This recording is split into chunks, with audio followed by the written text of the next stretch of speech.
Velavan ஸ்டோர்ஸ்ல purchase பண்ணாச்சு. எல்லாத்தையும் உள்ள அடுக்கி அமுக்கி வச்சிருக்கேன். நிறைய வாங்கிட்டேன். வேலவன் ஸ்டோர்ஸ், டி நகர், சென்னை மற்றும் தூத்துக்குடி.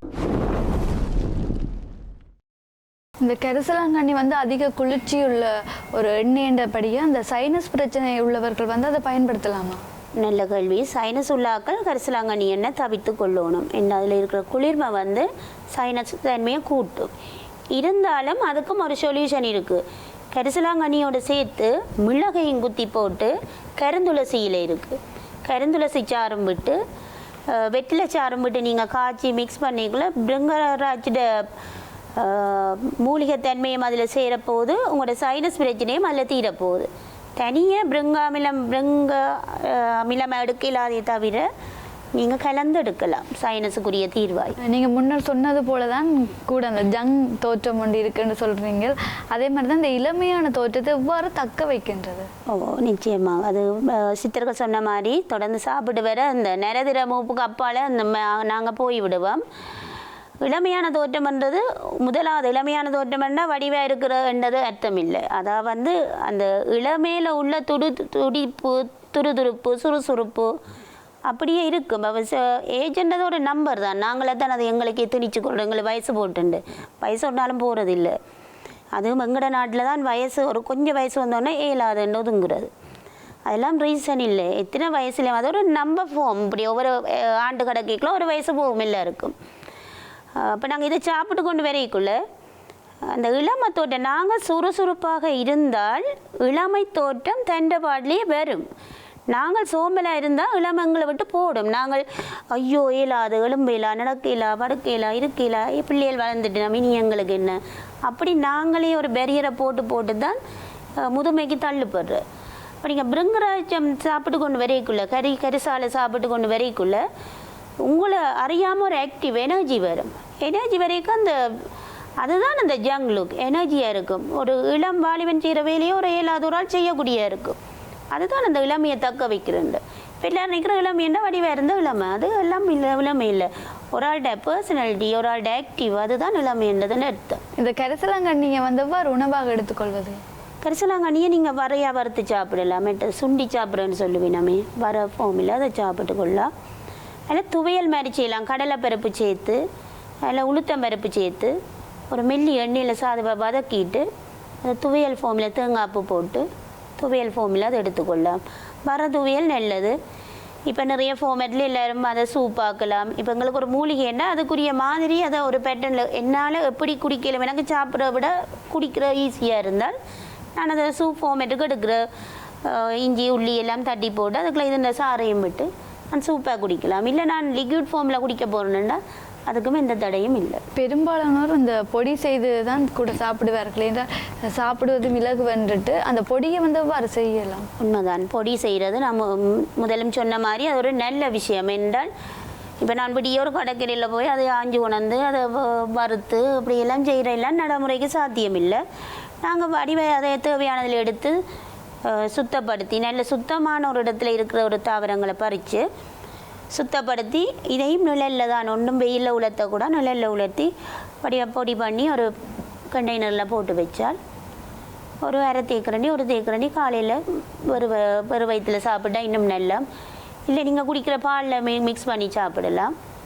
அப்படிங்க சாப்பிட்டு போகலாம். நீங்கள் அந்த முகத்துக்கு ஃபேஸ் பேக் கூட அதில் போடலாம். அதை எடுத்து தேசி புளி தயிர் கலந்து காலையில் குளிக்கிறதுக்கு முதல் முகத்துக்கு ஒரு மாஸ்க் மாதிரி போட்டுட்டு கூட செய்யலாம். நிறைய காசு கொடுத்த ஒரு மாஸ்கள் வேண்டி போட்டு உரிச்சு அதெல்லாம் நிறைய கெமிக்கல் வைஸ் தான் அது வருது. இதெல்லாம் நீங்கள் பெக்காக கூட பாவிச்சு கொள்ளலாம். நீங்கள் சொல்லும் பொழுதுதான் அழகு கலைக்கும் ஒரு வகையில் உதவி செய்கின்றது தான்.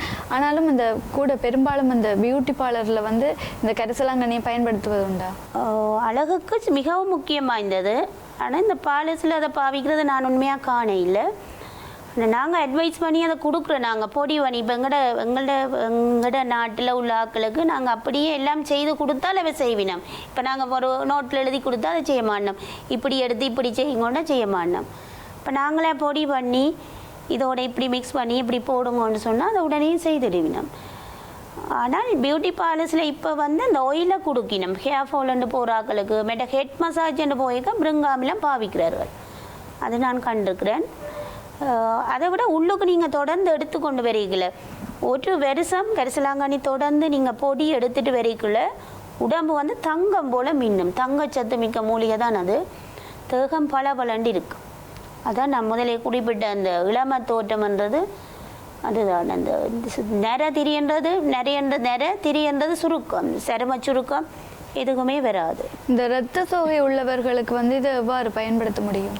இரத்த சோகை வந்து ஹெச்பி டெஃபிஷியன்சி அளவாக காணாமல் போகிறதால இந்த அயன் வந்து மிகவும் உள்ளடங்கிய ஒரு மூலிகை தான் இந்த கரிசலாங்கண்ணி. கரிசலாங்கண்ணி தொடர்ந்து எடுத்துகிட்டு வரைக்குள்ள பிளட்டில் வந்து அந்த அயன் வந்து இந்த வித மருந்து மாத்திரைகளும் இல்லாமல்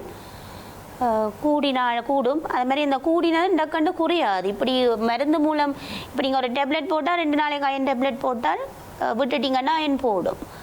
ஆனால் இது அப்படி இல்லை. இரத்தத்தில் உள்ள செல்களோட உற்பத்தியை மெல்ல மெல்ல அதிகரித்து நீங்கள் இப்போ 2 நாள் சாப்பிடலைன்னாலும் உங்களோட ரத்தத்தின் அளவு அந்த மட்டத்திலேயே இருக்கும். அதுதான் இந்த மூலிகைகளுக்கும் மருந்துகளுக்கும் உள்ள வித்தியாசம். உண்மையில் மூலிகைகள் உடம்பில் சென்று ஆக்டிவ் ஆகிறதுக்கு ஒரு டைம் ஒன்று எடுக்கும் தான், இல்லைன்னு இல்லை. இன்றைக்கு சாப்பிட்டு நாளைக்கு முடியும் வளராது, இன்றைக்கு சாப்பிட்டு நாளைக்கு நாங்கள் இளமையாயும் வரையிலாது. ஆனால் நீங்கள் தொடர்ந்து சாப்பிட்டு அதால் வர வந்து உங்களுக்கு லாங் டேர்முக்கு இருக்கும். அதுதான் உண்மை. இந்த கரிசலாங்கண்ணி எண்ணெயை வந்து கடையில் வாங்குறதுக்கும் வீட்டில் தயாரிக்கிறதுக்கும் என்ன வித்தியாசம்? நல்ல கேள்வி, ஒரு விழிப்புணர்வான கேள்வி தான். கடையில் விற்கிற பற்றி நான் குறை சொல்ல வரையில்லை. நான் வீட்டில் நாங்கள் செய்யக்குள்ள பியோர் நெல்லெண்ணெயை நாங்கள் பாவிப்போம். பியோர் நெல்லெண்ணெய் எடுப்போம். மெட்ட தாவரத்தை வடியை பார்த்து அதில் உள்ள கழிவுகளை கட்டி வீட்டுக்கண்டு நாங்கள் கொஞ்சமாக செய்யக்குள்ள அதில் ஒரு கவனம் இருக்கும் கட்டாயம். இப்போ கடையில் செய்யக்குள்ள என்ன செய்வினோம் என்றால் அதோட தேங்காய் மிக்ஸ் பண்ண பார்ப்பினோம். அதாவது வந்து என்னென்னு சொல்கிற லாப நோக்கங்கள் இருக்கலாம். என்ன ஒரு பிஸ்னஸ்ன்ற ரீதியில் வரைக்குள்ள தேங்காய் அதில் மிக்ஸ் பண்ணினா என்ன நடக்குமெண்டா தேங்காய் வந்து உஷ்ணம் சூடு கூடினது. அப்போ அதை வைக்கக்குள்ள பெண்களை பார்த்திங்கன்னா சில நேரம் வெள்ளை வர நோய், உடம்பு சூடு அப்படியான பிரச்சனைகள் வர பார்க்கும். நாங்கள் இப்போ சுத்தமான நெல்லெண்ணெயை பாவிச்சு கொண்டோம்னா இப்படியான பிரச்சனைகள் வராது. அதான் இந்த கடையில் வாங்குறதுக்கும் நாங்களாக தயாரிக்க எங்களுக்குன்னு ஒரு ஆத்ம திருப்தி இருக்கும். நான் செய்த எண்ணெய் அப்படின்னு இருக்கும். கடையில் வேண்டியக்குள்ள ஒரு சாட்டிஸ்ஃபேக்ஷன் இல்லையே, நம்ம மன திருப்தி இல்லாட்டி எந்த மருந்தும் சித்திக்காது யாருக்கா இருந்தாலும். நானே கையால் செய்தேன், நானே பிடுங்கினேன், நானே பார்த்தேன் அப்படின்னுக்குள்ள மன திருப்தி வந்து மருத்துவத்தில் சிலையான முக்கியம். திருப்தியாக இருந்தால் மட்டும்தான் எந்த வருத்தமும் மாறும்.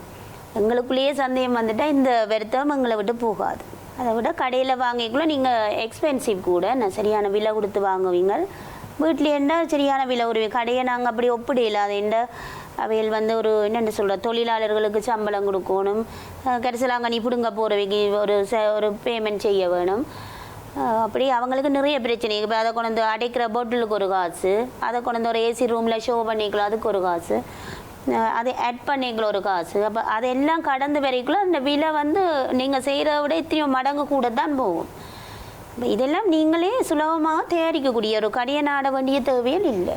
கிழமையில் ஒரு நாளைக்கு இதை செய்து வச்சிங்கன்னா இத்தனையோ மாதத்துக்கு சரி ஒரு 6 மந்த்துக்கு ஒரு காத்தேன்னும் எண்ணெய் அப்படியே ஊற்றிட்டு போகிறதில்ல தான். கொஞ்சம் கொஞ்சம் தேய்க்கிற எண்ணெய் தேய்த்து தானே குளிக்கிறது. எண்ணெய் அள்ளி வைக்கிறதுன்ற அர்த்தம் இல்லை. எண்ணெய் தேய்க்கிறது தான் அதோட உண்மையான பதம். அப்படி நீங்கள் வீட்டை செய்கிற உங்களுக்கு லாபமும் திருப்திகரமானதாயும் இருக்கும். கரிசலாங்கண்ணி தோட்டங்கள் அமைக்கப்படுகின்றன. இங்கே இருக்குது மூலிகை தோட்டங்கள். ஆயுர்வேதிக்கு இப்போ நிறைய டெவலப் பண்ணி மூலிகை தோட்டங்களே இருக்குது. இருந்தாலும் இப்போ எங்களோட யாழ்ப்பாணத்தை பொறுத்த வரைக்கும் நிறைய குளக்கரை கடலோரங்கள் அப்படியான இடங்களில் நல்ல மணலில் நல்லது பியூராக நாங்கள் எடுக்கக்கூடியதாக இருக்குது. கட்டாயம் மூலிகை தோட்டத்தை நாட வேண்டிய தேவையும் இல்லை. ஆனால் நாங்கள் வீட்லேயும் வச்சு உண்டாக்கலாம். அது சுலபமாக வளரும்.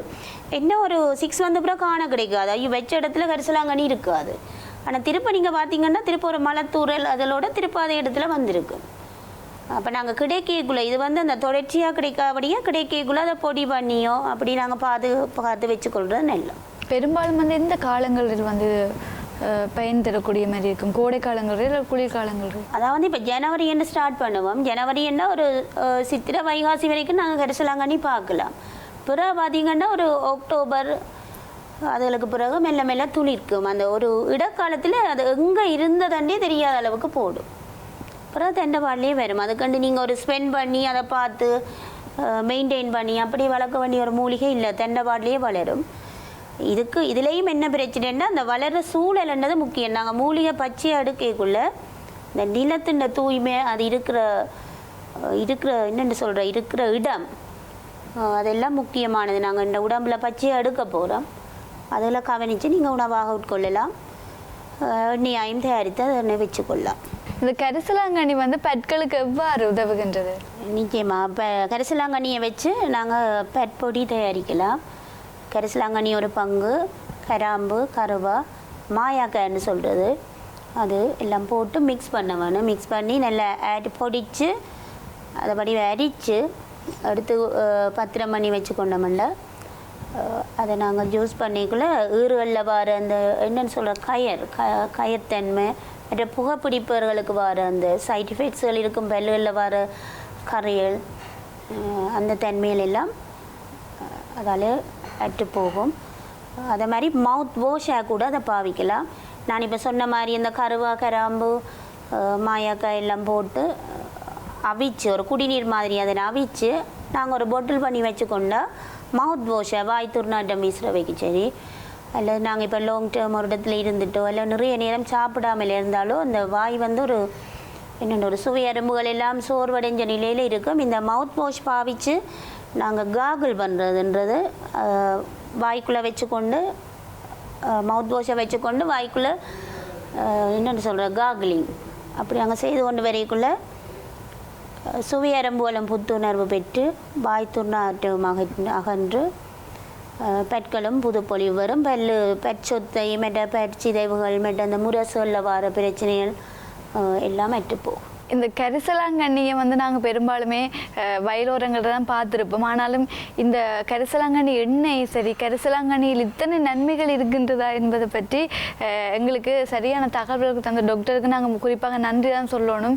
ஏனென்றால் வந்து பெரும்பாலும் வந்து அதை என்ன வகைக்கு பயன்படுத்துகிறது, அந்த எந்த நோயை தவிர்க்கிறது என்பதை பற்றி பலருக்கு தான் தெரியாமல் இருக்கிறது. குறிப்பாக எனக்கே இந்த கரிசலாங்கண்ணி என்னத்துக்கு பயன்படுத்துகின்றது என்பதை பற்றி கொஞ்சம் டவுட்டாக தான் இருந்தது. ஆனால் இன்றைக்கு நான் அதை வந்து அப்படியே டாக்டர்கிட்ட கேட்டு தெளிவுபடுத்திட்டேன். அந்த வகையில் வந்து டாக்டருக்கு நான் அப்படியே நன்றியை சொல்லிக்கொண்டு மீண்டும் இன்னொரு அகத்திய நிகழ்ச்சியினூடாக உங்களை சந்திக்கும் வரையில் உங்களிடமிருந்து விடைபெற்று செல்ல நான் ஜனனி குணசீலன். நன்றி, வணக்கம்.